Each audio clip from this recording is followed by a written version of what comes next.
মোৰ কথা শুনা বুলি বাঘে কবলৈ ধৰিলে পূৰ্বতে মই বৰ হিংস্ৰক আছিলো অনেক গৰু মানুহ বধ কৰিছিলো এতিয়া বুঢ়া হলো বঁটা লাভ কৰা এজৰা পাপ এতিয়া বিশ্বখ্যাতি থকা ব্যক্তি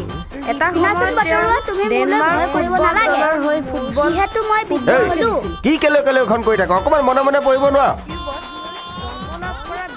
কোনে কি পইছে একো ধৰিবই নোৱাৰি গোটেই ৰাজধানীখনক শুনাব নালাগে নহয় কাটককে দিম আকৌ বাহ কাইলৈ ল'ৰাটো এড্ৰেছটো কওকচোন কৈ আছো ৰ'বা কোনজনী ছোৱালীৰ লগত ফিটিং কৰিব লাগিব মিৰ্জাৰ এই ডিজেন দাসৰ জীয়েক নিহাৰিকাৰ লগত নামটো লিখি লওঁ নিহাৰিকা নদ দীঘৰিকাই নি হতাকাই হাৰ ৰিকা ৰজকাই ৰিকা কাইদেউ আপুনি চিন্তা নকৰিব মই চব কৰি দিম ল'ৰাটো ঘৰত সোমাই মন্ত্ৰ চন্ত্ৰ মাতি মানুহ ঘৰত ফিটিং কৰি পেলাম সিহঁতে মানিবলৈ বাধ্য হৈ যাব লাগিব মই সিহঁতক বুজাই দিম যে ডিজেন দাসৰ জীয়েকৰ লগত সেই ল'ৰাটোৰ সম্পৰ্ক স্বৰ্গৰে পৰা বান্ধি দিয়া আছে মই মাত্ৰ বাৰ্তা বাহক নিমিত্ত মাত্ৰ ইংগিতকাৰীহে জয় মা শশানকালী বঢ়িয়া হ'ব লগে লগে হৰগৰি মিলন হোৱা দি বিয়াখন হৈ যাব আৰু আমালৈ লক্ষীৰ আগমন ঘটিব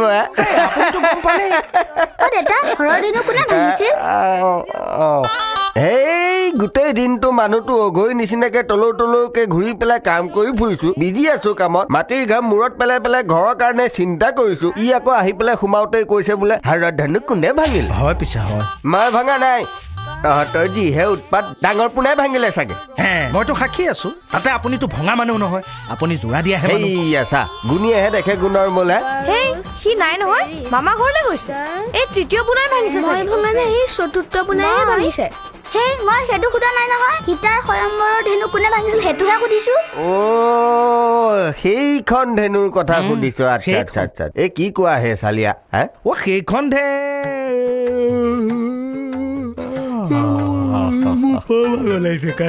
কালি তাতে টোপনি খতি যে মাথাটোত প্ৰেছাৰ নিদিওঁ বুলিয়ে ভাবিছো বৰকে তাৰমানে লুটটো ল'ব নোৱাৰা নহয় গম পাইছো এই তহঁতৰ কিতাপত কি সেই নজনা প্ৰশ্নবোৰহে থাকে নেকি উত্তৰবিলাক নাথাকে হোমৱৰ্ক দিছে আপুনি জানেনে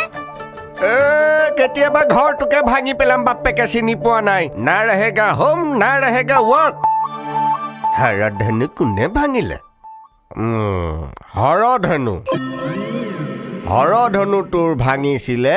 গদাধৰ সিংহই হয় সেই গদাধৰ সিংহই তোৰ মেটেককে ভাঙি পেলাইছিলে হৰধনুখন হয়নে ৰাম মনত আছে নহয় গদাধৰ সিংহই গদাৰে মৰিয়াই মৰিয়াই হৰধনু ভাঙিলে পাছে কোনে জোৰা দিলে হয়তোহে গম নাপালো হেৰি ভাত বাঢ়ি লোৱা হওক আৰু এই ল'ৰাকেইটাকনো কি ভুলকে শিকাই আছে হয়নে শ্ৰী ৰামচন্দ্ৰইহে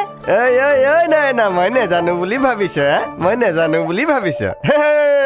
শ্ৰী ৰামচন্দ্ৰই তোৰ ভাঙিছিলে ভৰি জৰাসন্ধৰ শাস্ত্ৰত আছে জৰাসন্ধৰ ভৰি ভঙাৰ পাছতে তোৰ আৰ্কিমিডিষ্টে বিয়া পাতিলে আমাৰ সীতাক বিয়া পতাৰ খবৰটো যেতিয়া গৈ পালেগে সম্ৰাট আকবৰৰ ওচৰত আকবৰটো একদম মানে সন্তোষিত প্ৰফুল্লিত উৎফুল্লিত হৈ গ'ল আনন্দিত হৈ গ'ল লগে লগে তেওঁ কৰিলে কি পকেটৰ পৰা এনেকে হাতটো ভৰাই খপকে উলিয়াই দিছে আপেলটো নিউটনক বোলে বালক খা তোৰ মংগল হ'ব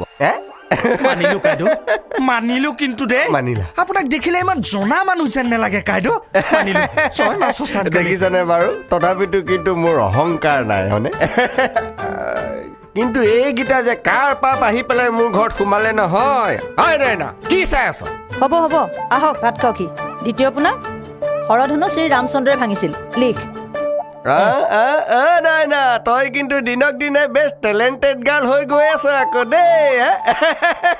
তাই মোৰ সন্মান এগুণৰ পৰা দুগুণ দুগুণৰ পৰা তিনিগুণ তিনিগুণৰ পৰা 4 গুণ পৰ্যন্ত ডাঙৰ কৰি দিছে